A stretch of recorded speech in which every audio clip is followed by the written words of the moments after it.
চলো শর্টকাটে যাই। ওয়াও, দেখো কত বড় গাছ। আরে ওই গাছ কোথায় গেল? আরে দেখো ওই গাড়ি উল্টা চলছে। আরে ওই লোক তো হেলমেট উল্টা পড়েছে। এইদিকে তো সব লোক উল্টা চলছে। এটা কেমন উল্টা পৃথিবীতে চলে আসলাম। চলো স্কুলে যাই। জানি না কেন এসব হচ্ছে। স্যার, আপনি উল্টা শার্ট পরেছেন কেন?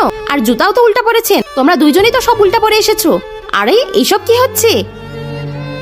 চলো বাহিরে যাই। আরে বাহিরে বলে ভিতরে আসছে কেন? আর ওরা উল্টা পোশাক পরে আছে কেন? চলো দেখি। আরে ওরা তো উল্টাও লিখছে। তোমরা তিনজনে উল্টা চশমা, উল্টা ড্রেস আর এইসব উল্টা পাল্টা লিখছো কেন? আমরা উল্টা না, উল্টা তুমি। আরে এই দেয়ালের দিকে মুখ করে বসেছে কেন? আমরা ঠিকই বসেছি, তোমরা দুইজনে ভুল করেছো। জানি না এসব কেন হচ্ছে। বাচ্চারা হাজিরা দাও। Pandey Rohit absent, Sharma Rahul absent, Makhija Simran. আরে স্যার সবার পদবি কেন বলছে আগে? সরকার বিজয়। স্যার আমার নাম বিজয়, তোমার নাম সরকারি। তার আগে তুমিও যদি চাও তোমার মা 100 বছর বেঁচে থাকুক, তাহলে ভিডিওটিতে একটি লাইক এবং চ্যানেলটি সাবস্ক্রাইব করে দাও। আর হ্যাঁ, লাইক সাবস্ক্রাইব তারাই করবে যারা মাকে মন থেকে ভালোবাসে। সবাই পাগল হয়ে গেছে। 2 যোগ 2 শূন্য হয়। স্যার আপনি ভুল অঙ্ক করছেন। স্যার আপনি ভুল অঙ্ক করছেন। কি আমি ভুল করছি? দেখ স্যার বন্দুকও উল্টা ধরে আছে।